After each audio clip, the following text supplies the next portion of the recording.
What makes Kristian Blummenfelt unique is that he is a 24/7 athlete. He breathes, trains, and sleeps triathlon. To quote Malcolm Gladwell, it takes 10,000 hours to become an expert. The challenge for Kristian's competitors is that when they reach 10,000 hours, Kristian is already at 100,000 hours.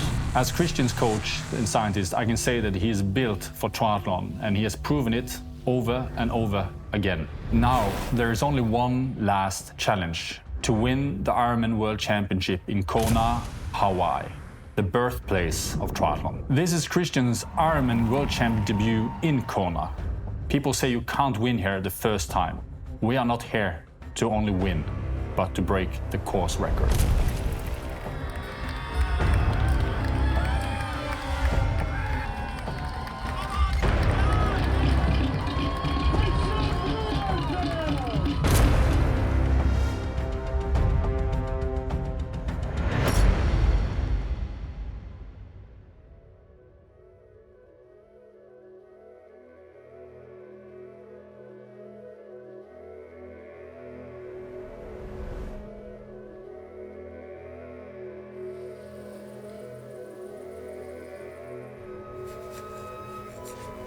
Mamma mia.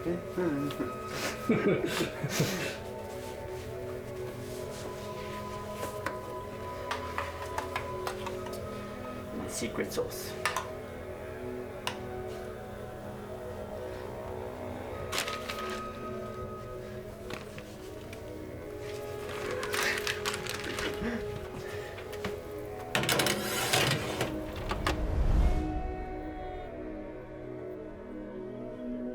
So I've come here to Formö every year since back to 2014, when we started getting the founding for the Olympic program going into the 2020 Olympic Games, and it's a really beautiful place for training. I do actually prefer the half. Yeah, this pizza. Yeah, the one with the tomato sauce. I'm a little bit too traditional when it comes to pizza. Tradisjonelt med 2 ting. Pizza og kvinnesyne. What? I think the first day we met, that was in the pool, at the university pool. The 2 things I remember, of course, I think I'm pretty good at remembering faces, so I remember your face, but I also actually, what made an impression on me was that you said you had a kite. And since kite was a big passion of me, that was actually the thing I remember from that first meeting.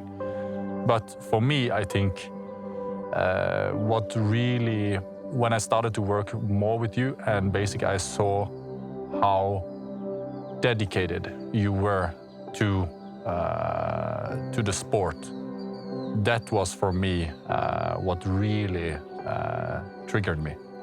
And I thought, okay, this is gonna be something big. When I started to work with triathlon, I brought in a very scientific focus. And what I mean by that is that for me, it's important to measure all the different stages that goes from basically understanding how to plan and prepare. Basically, when you're executing, making measurements and be able to make a quick feedback loop where you train, you measure, you understand, and you adjust to basically optimize towards the target that we have.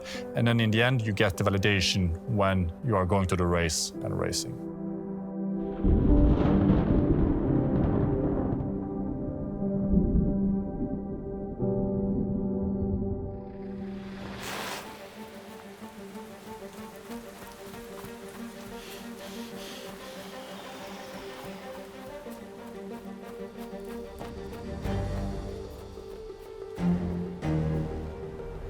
So I've always been interested in what other coaches is doing, what other groups is doing.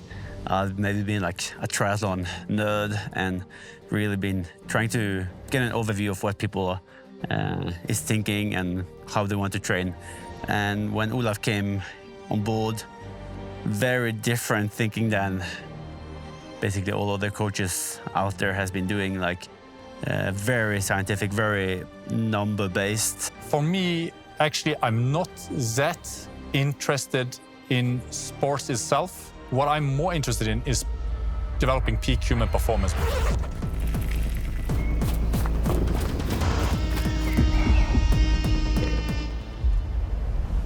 All our processes starts with an input, and in this context, that means basically understanding the climate at Kona and going through historical data on Kona. So here we have it, the final challenge after basically having taken everything else, the Olympics, short distance world title and the Ironman title, but not on this island. What do you think is important here? Actually, repeating pretty much what you already have done. We are here for the record. Already in St. George, which is a more hilly course than this one, you already went faster, and in Cozumel you obliterated the record. So here, basically, the record, which is is at the moment 47:31 on the swim, which should be within very good range. The bike, basically 4:16 was when the record was set, and the run was 2:42 run. But I think that you can make a pretty decent cut off that time if we have the conditions. So 7:51, is that the overall time Dion from 2019? And you have... And hopefully I should be able to run faster than what I did. I think also the bike. Yeah, you think so? Yeah. Swim is the one that you might be the same, or so slightly slower, but the bike for sure, and run for sure. I don't know too much about Kona. I've never been there. It's going to be the first time. It's the birthplace of triathlon. It's where they had the first Ironman World Championship back in 1978.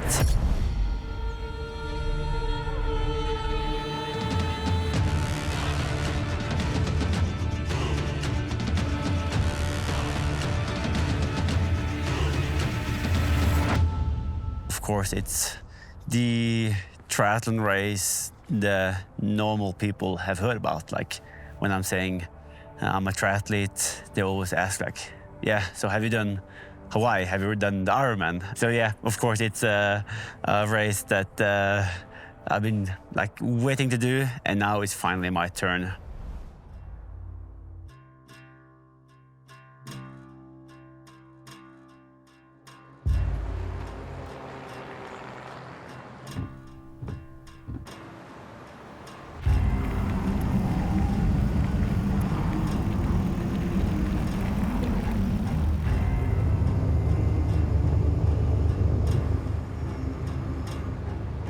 Cycling is a big part of triathlon. It's approximately 50% of the time in a race is cycling. And the biggest force you are working against in triathlon when you're cycling is aerodynamics. I think that having a lot of experience from aerodynamics, for example, flying gliders, which is the most aerodynamic thing made by human, it allows me having understanding of the aerodynamics, feeling it on my body, flying the glider, sailing, and also cycling myself, gives me understanding of how we can also manipulate aerodynamics in a completely different way than if I just did it by the textbook. In St. George, we had this wind device or instrument on top of our car. And the reason for this is because when Christian is biking, 90% of the power that he's producing is lost through aerodynamic drag. When we come to Kona now, one of the things we have changed is that we have started to work very closely with a company called Body Rocket. And there we are now making new technology that allows us both to measure the rolling resistance, but also the aerodynamics very accurately of what's going on the bike, how Christian can optimize his position while he's biking, but also understanding how different the wind conditions at Kona is basically affecting Christian's performance.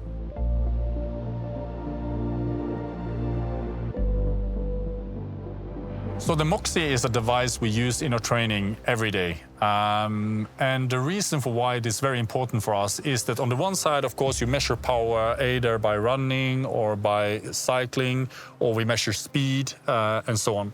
The thing is that are output metrics. They don't say anything about what is really going on into your body. And the thing is that if you train, for example, to give an example, if you go by the same power every day, one day it's going to cost you more, another day it's going to cost you less. And what the Moxy gives us insight into is exactly that. It tells us basically what is going on in the body as a function of the power that you are riding at. And actually, in many cases, because we travel between different climates, so sometimes we are in normal climate, other times we are in hot climate, other times we are at altitude like we are now. And what the Moxy then allows us to do is that if we go by the Moxy instead, we can target a specific metabolic stimulus compared to if we go by power or speed.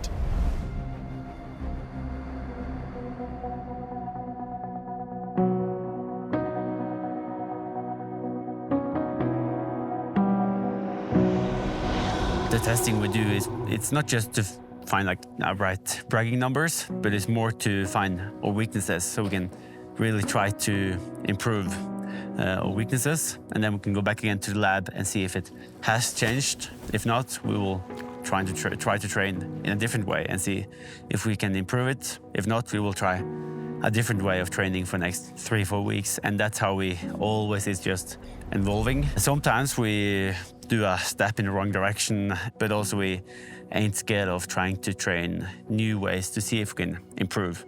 So we're always searching for new pathways. Some people say that you have to respect the gods in the island of Kona, that there are some kind of mythical powers. What do you think, Olaf? I don't believe in magical powers. That's pretty good, this one. With the flying. Do I think, okay, so a lot of people say that Kona has magical powers. I don't take this into account when I make the plans. For me, Kona, it's about climate, it's about weather, wind, it's about the race demand, what it requires to basically win, and I would always plan according to that.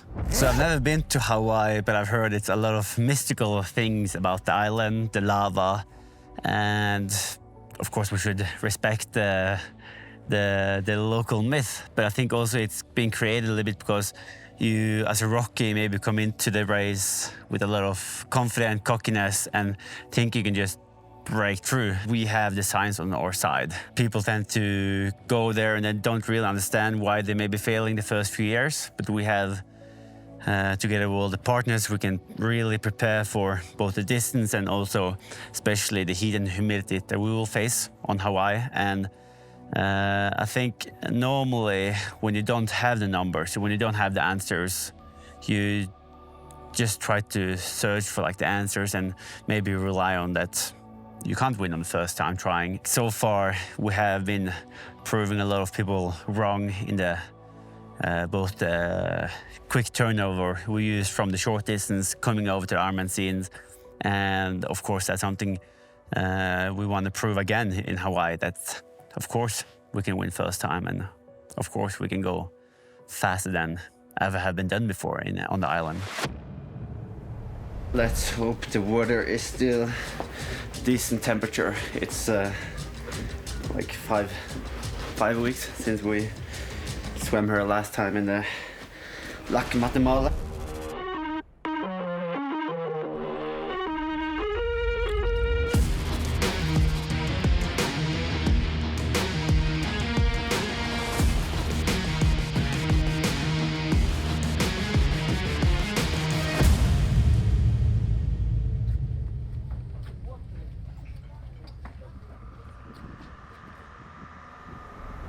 I think we've been very lucky in that sense that we've been able to race the first time it's ever been outside of Kona, and also go back to Kona and conclude on the whole Ironman long distance triathlon project at the birthplace of triathlon and go back.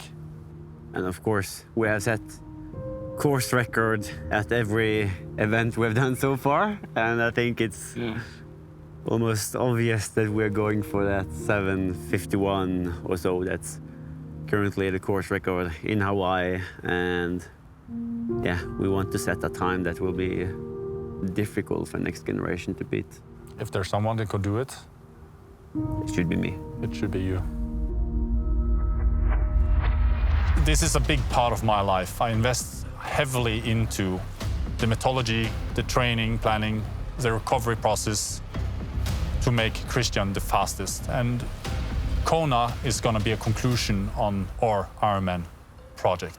Who has won the Olympic gold, World Championship gold, Ironman World Championship gold, set world record on the Ironman, and gone sub-7 in 1 year before in history? Nobody. This year has been a continuous proof that we've been doing something right. I know that if I follow the plan, if I train to the maximum of my capabilities and rest accordingly and hit my numbers, then it's very difficult to beat me.